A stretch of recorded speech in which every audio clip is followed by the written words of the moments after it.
ಅದೇ ರೀತಿ ನಮ್ಮ ರಾಜ್ಯಾಧ್ಯಕ್ಷರಾದಂತ ಮೊಹಮ್ಮದ್ ಹ್ಯಾರಿಸ್ ಸರ್ಮಾಡ್ ಅವರು ಕೂಡ ಆಗಮಿಸಿದ್ದಾರೆ.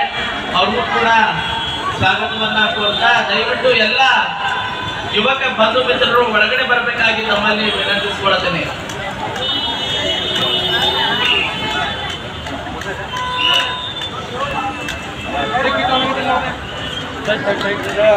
ದಯವಿಟ್ಟು ಎಲ್ಲ ಯುವಕರು ಒಳಗಡೆ ಬರಬೇಕಾಗಿ ತಮ್ಮಲ್ಲಿ ವಿನಂತಿಸಿಕೊಳ್ಳುತ್ತೇನೆ. ಅವರು ಇಲ್ಲೇ ಬರೋರಿದ್ದಾರೆ.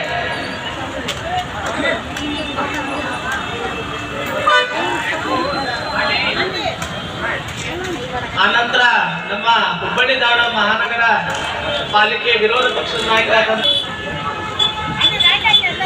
ಪುತ್ಥಳಿಗೆ ಒಂದು ಅಂಬೇಡ್ಕರ್ ಅವರ ಪುತ್ಥಳಿಗೆ ಒಂದು ಮಾಲಾರ್ಪಣೆ ಮಾಡುವ ಮುಖಾಂತರ ನಮ್ಮ ರಾಜ್ಯಾಧ್ಯಕ್ಷರು, ರಾಷ್ಟ್ರೀಯ ಅಧ್ಯಕ್ಷರು ಸದರಿ ಪ್ರತಿಭಟನೆ